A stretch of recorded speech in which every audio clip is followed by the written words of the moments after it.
This is an exclusive presentation from Federated Media. Unholstered.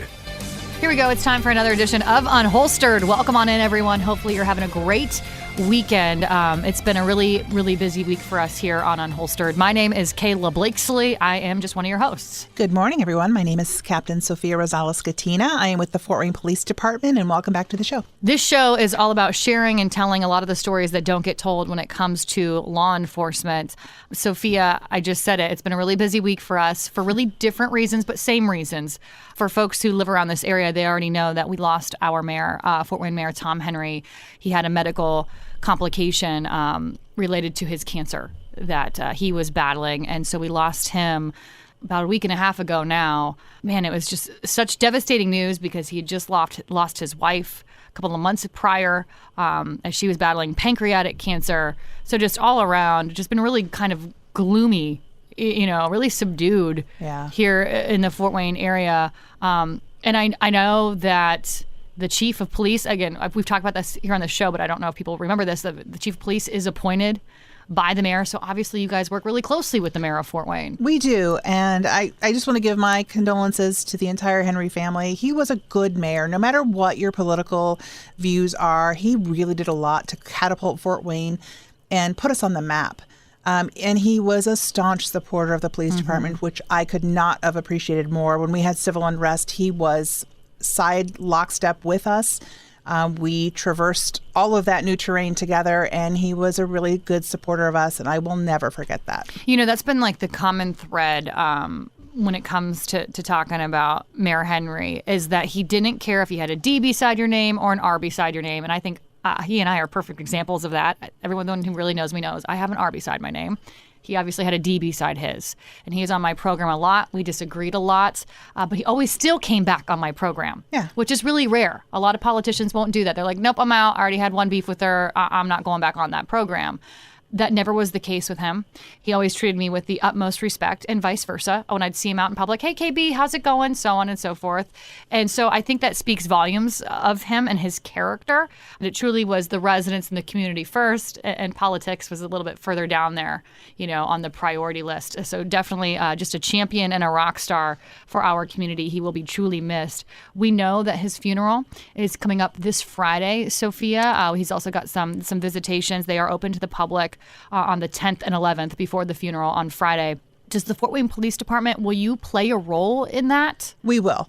There'll be a large role played by us. Obviously, you know, he was our sitting mayor, so we will have, I believe, honor guard representation. We'll have pipe and drum. But he was an Army veteran as well, so they will have duties at the cemetery. So we will back off at the cemetery at that point. There'll be probably a lot of traffic when that happens on that Friday. So just be prepared for that. We'll put out information as we can about the route and everything from the church to the graveside. So just make people aware that there will be some traffic issues. This will probably be a large procession. As I mentioned, we know that the mayor appoints the police chief, but did you have like a pretty regular relationship with the mayor? Did you deal with him often with your role as being a captain of the Fort Wayne Police Department? Not so much the captain, but as the PIO, when I was the public information officer, we had meetings monthly with all the PIOs, and we had it at the mayor's office. So I saw him on the regular then. He always remembered my name, always shook my hand. He was just a very cordial man, and he will be missed for sure. Well, Sophia, you said it. If folks actually want to get more information on those funeral arrangements or visitations, anything like that, you can, shameless plug here for wowo.com, but you can log online there. We do have all of that information there, along with, just a really great write-up, as we've all really paused to reflect over this last couple of weeks on just the legacy that Mayor Tom Henry will be leaving behind here and the impact that he had on our city of Fort Wayne. I do want to switch gears, Sophia, because we've got a really important topic of conversation as well to get to today. It's all about silver alerts, amber alerts, missing persons alerts. There's a lot of different emergency alerts that can go out there. But we just kind of had a situation of this here in our area. So I thought it was really important that we kind of break down and differentiate some of these alerts, how they're issued, when they're issued, the criteria to be issuing them, which is obviously where you come in today. Yes. But for starters, what did we have recently here? Was an amber alert or no amber alert? What happened as of recently? So the week of March 25th, it would have been a Monday, actually. We had a couple of reports that came in the afternoon hours around 4 and 4:30. We had reports of an attempted kidnapping. And it happened in the southeast side of town. Which is your quadrant, Which is right? my quadrant, yes. So what had happened was we had reports that there was a white work van that a male that was in. He was probably in his middle to upper 40s, bald head, beard, male white. He was wearing a white shirt and joggers at the time, but he had pulled up after this young female had gotten off the school bus. And he tried to grab her. He opened up the side door, tried to grab her. He actually got a hold of her arm. She started screaming, and then other people that were around actually started screaming too and telling, "What are you doing?" and kind of just really aware of what was going Thank on, God. and it spooked him. He let go of her arm, closed the door, and took off. Shortly, about a half an hour later, we had the same report with the same kind of description that male white, bald beard. This one had a little bit more to it. This one said it was a transit kind of minivan with rust on it, and it had plastic on the front passenger window, and that it had no windows anywhere else on the van, no rear windows, no side windows, just those two front windows and the windshield. But there was plastic over the passenger side. So no roof rack, no ladders, no nothing. So that was a lot more descriptive on that account. But same thing happened. He pulled up. There was a sibling group walking a dog, and he'd pulled up, and he made contact with the younger male, and he tried to lure him to the car. And the young man started going that way until his sister yelled out for him. And according to the sister, he was in about an arm's length away from the man before she screamed at him to stop. And she started screaming. And the guy closed the door and took off. So on 2 occasions, he was spooked off by just people yelling.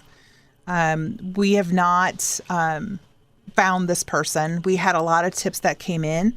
We have officers that are still engaged in actively seeking this person. We've had a lot of tips that have come in, and we're actively tracking those now, but it's been over a week now. But we're still looking for that. I just contacted the detective bureau before I came on to see if they had anything further, and they're like, they have 2 detectives on it. They're looking at a lot of things in the area, a lot of footage, a lot of video, and they're trying to decipher if they can figure out who this person was. So we're still actively looking for tips if anybody has those or may think that they know who this person is. Just, you can call Crime Stoppers too. That's the easiest way. What's the number for that? The number is 436-STOP, 436-STOP. So that's 436-7867 if anyone has any tips to pass along. But in that scenario, though, Sophia, obviously you wouldn't have issued an Amber Alert, right? There would be no cause? No, there actually has to be an active kidnapping or substantial evidence of a kidnapping for an Amber Alert to go out. So then when that happened, I thought, well, this would probably be a good topic for the show, because I thought about, well, Amber Alerts, and then I thought about Silver Alerts. I'm like, well, that's a lot of information. I think it'd be very helpful to kind of go through those criteria, because people oftentimes get confused between the Amber Alert, between the Silver Alert. Why do we issue those, and why don't we issue those? Because I get a lot of people that like, well, my child's missing, there should be an Amber Alert. Okay, there's criteria, and it's not our criteria as the Fort Wayne Police Department. This is actually Amber Alert criteria. So all departments have to follow the stringent listing of things that have to be present before we can move forward with an Amber Alert. Okay, well, let's just start simple first. What is the difference between an Amber Alert and a Silver Alert? So an Amber Alert is an alert that goes out when there has been a kidnapping. There's other things that have to be present too, but the initial thing has to be a kidnapping. And when you say kidnapping, you mean child 18 under, 17 under? Under the age of 18, okay. Yes. And some other criteria that has to be there. So like I said, there has to be a reasonable belief an abduction has occurred. So I don't need full proof that it has, but just that it most likely has occurred. So if let's say a parent calls the police, my child didn't come home after school. Well, do you have any idea where she's at? Oh, maybe she's at her boyfriend. There really isn't a belief then there that she's been kidnapped. Correct. Okay. There has to be substantial things like someone saw someone throwing her into a Okay. van, or in terms like we did in Wells County, Yeah. someone did pull up and put her in a van, so things like that. That would be the first criteria for the Amber Alert. The Okay, what second else? is a reasonable belief the child is in imminent danger of bodily harm or death. So a lot of times there's custodial issues that don't necessarily tend to be, we don't think that they're in harm's way being with this parent. The parents never displayed any type of violence. Doesn't mean it can't happen, but we don't know everyone's situation, and this could just be like someone's not home in time, or it's one of those things where we have to err on the side of our best judgment, and sometimes people don't like that. So it's really hard to kind of balance that. But we do have things that, in our vast experience of dealing with these situations, that we can determine whether or not a child is in imminent death. Are there other criteria then, aside Yes. from those 2 points? Yes. We have to have enough descriptive info about the victim and the abduction for us to conclude that an Amber Alert should be issued, meaning there has to be a car description, there has to be a person description, a child description. We have to have all these things. The vehicle description is one of the primary things that they look for the Amber Alerts to go out. So, you can't just put an Amber Alert out with just limited information, like this child's missing, but we don't know what car they're in, we don't know who they're with, Do you have to meet all of those criteria to send out? Yes, Oh, wow. all of I them. didn't know Yeah. that. And again, the child has to be under the age of 18. And, you have to have the child's name and other critical data elements, including the child abduction flag, so it can be entered in the NCIC system. How does that work then? Let's go back to maybe being a custodial issue here. Like, how does that work? I'm a mom. Oh, my husband, we're divorced, whatever. It's taken our daughter. I know she's in serious danger. Here's the car and the make and model. But how do you know that you can believe me at face value that she's in serious danger? Well, there has to be other things that you're going to bring to the table. Like there has to be threats, maybe via text, via letter, Okay. via statements that other people can corroborate. Because we Okay. know things can get contentions and divorces, and people can say things Right. or blow things up. But we need more substantial evidence than that. So if you have text messages or threats that they've made before when they've had the child, like I'm going to kill him, I'm going to kill you, people make all sorts of things, and people have that. They legitimately have that. But, it's funny that you say custodial issues, because I did look that stat up, and fathers and mothers are the most people abducting children, and the stat was from 2022. 2023s aren't up yet. 50 fathers and 31 mothers abducted their children. And Amber Alerts were issued for their return. Unknowns, so these like just random grabbings, accounted for 11 Amber Alerts, and this is nationwide. Wow. This is not just Indiana. This is nationwide. So most of these were custodial issues, 70, and domestics accounted for 17 of those.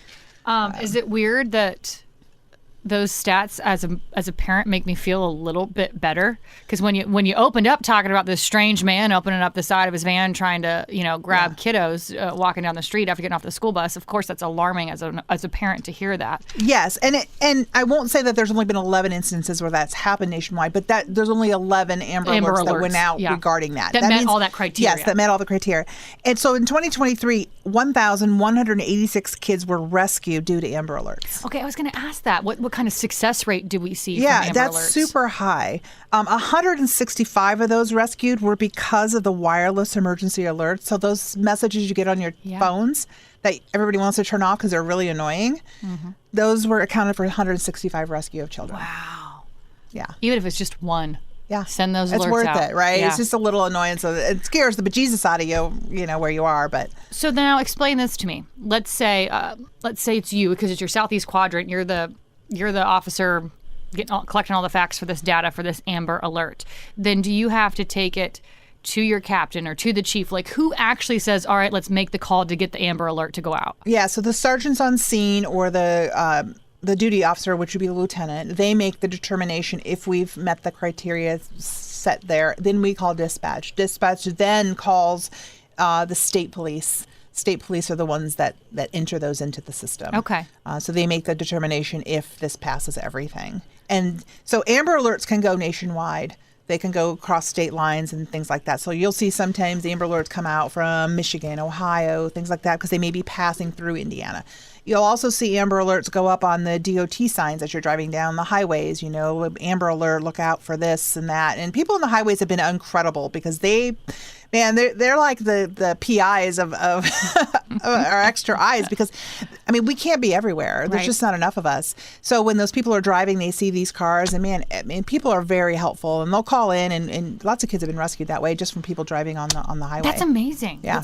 So back to, we all get the alerts on our phones from them, which I get it. They're loud, they're obnoxious, they're kind of when you first hear them, usually kind of frightening, startle you a little bit. Yeah.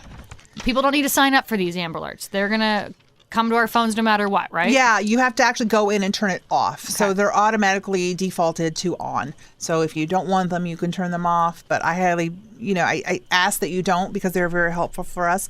But if you want more information on Amber Alerts and just really get in the nitty gritty, it's amberalert.ojp.gov. And I just want to mention this because we haven't always had this Amber Alert. It actually stands for America's Missing Broadband Emergency Response. That's what Amber stands for. So I was going to ask you that too, and I just assumed that a young girl named Amber is, funny you mentioned that, because there was a young girl named Amber. So the whole Amber Alert system is based on a 9-year-old Amber Hagerman who was kidnapped while riding her bike in Arlington, Texas. She was brutally murdered in 1996. I don't know actually when, but the law started in 1996 as an early warning, because they had all this information, but there was no way to get it out to everyone. Yeah.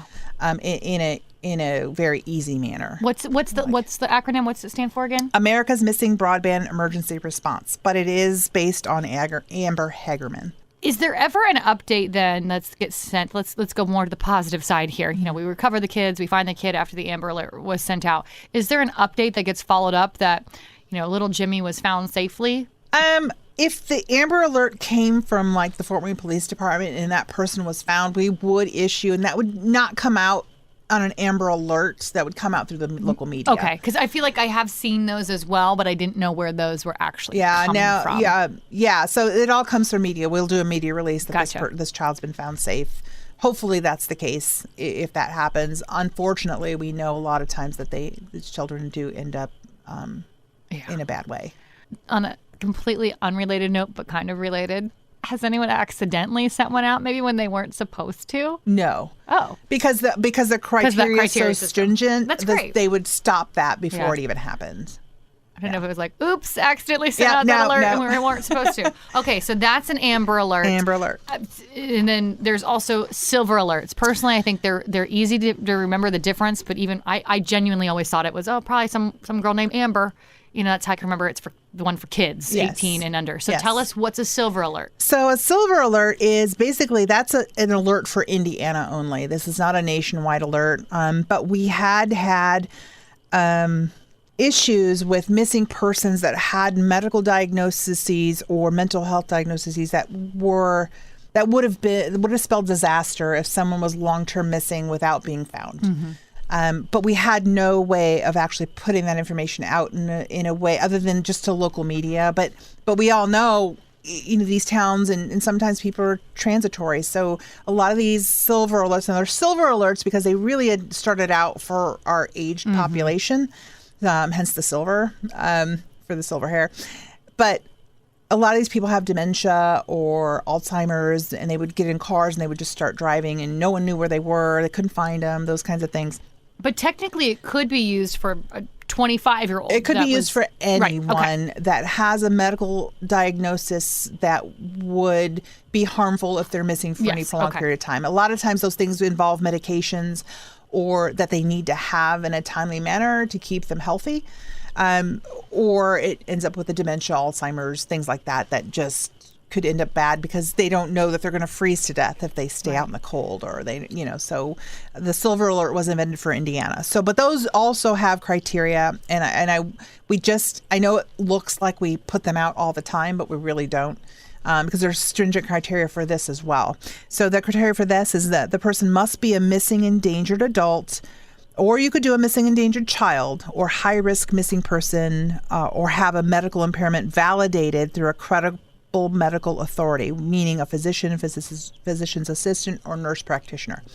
This before we can issue this alert, it has to be signed off on by a medical person, that they legitimately have this going on. It's not just the parent saying they do. It actually has to be backed by a medical professional, and they have to sign the form. I didn't know that part to it. Yeah, so that becomes a problem sometimes if people don't have a doctor that they see regularly. We have a hard time getting something signed, so then no silver alert can be issued.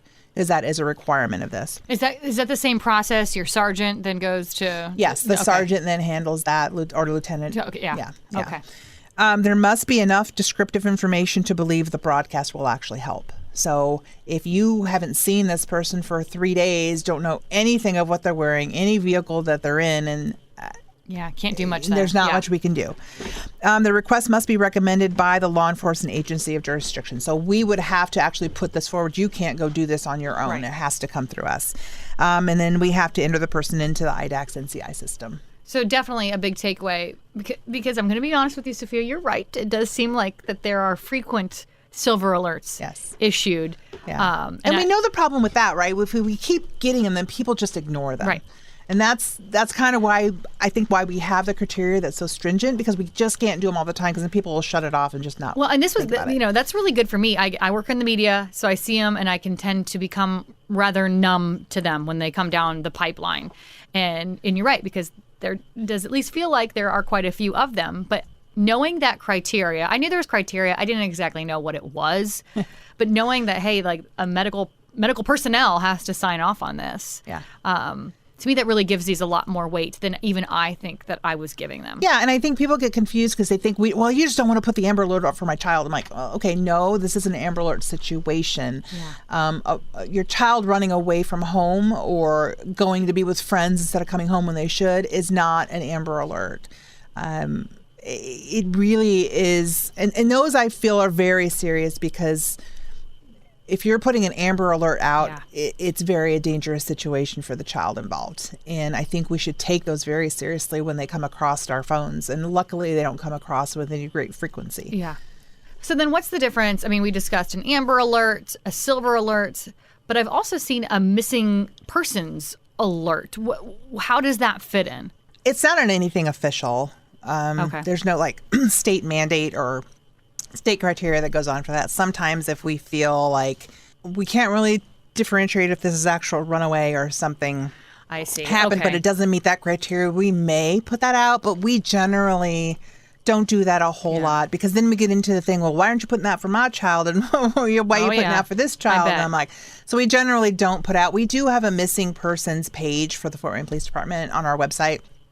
So you can go there and see all of our active missing persons there.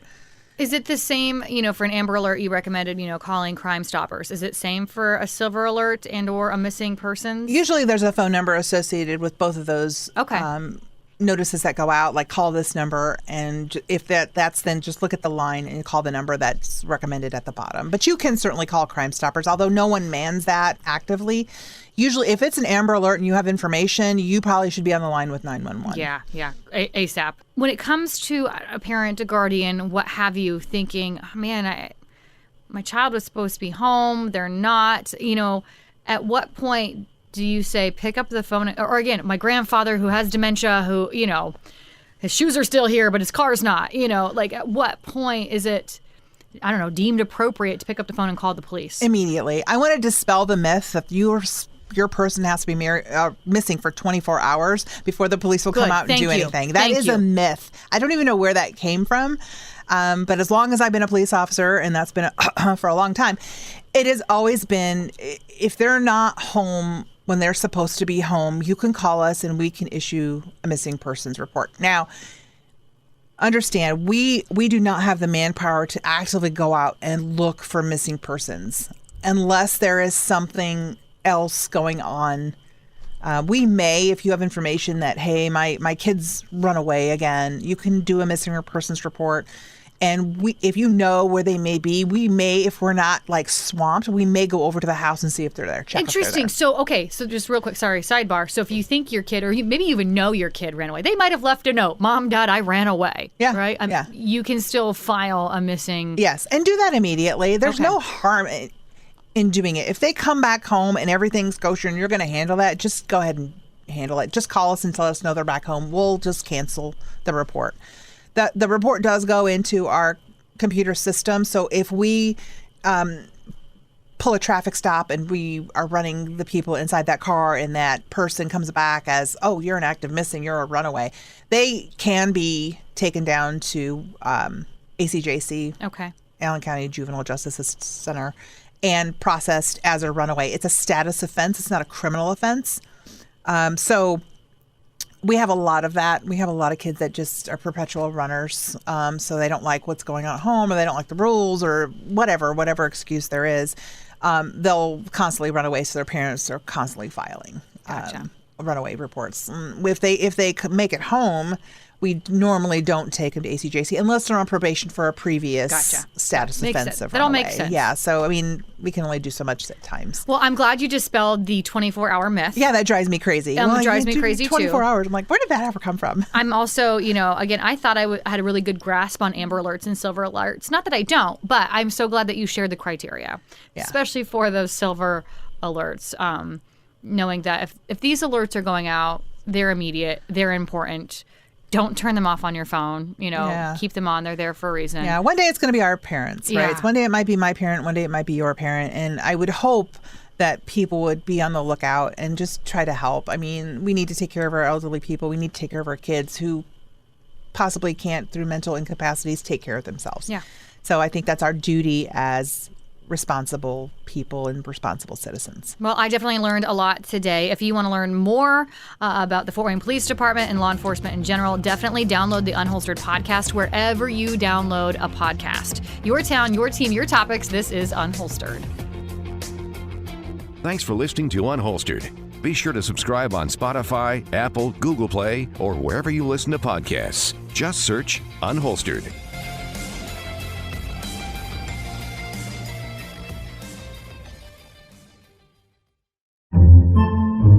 Podcasts by Federated Media.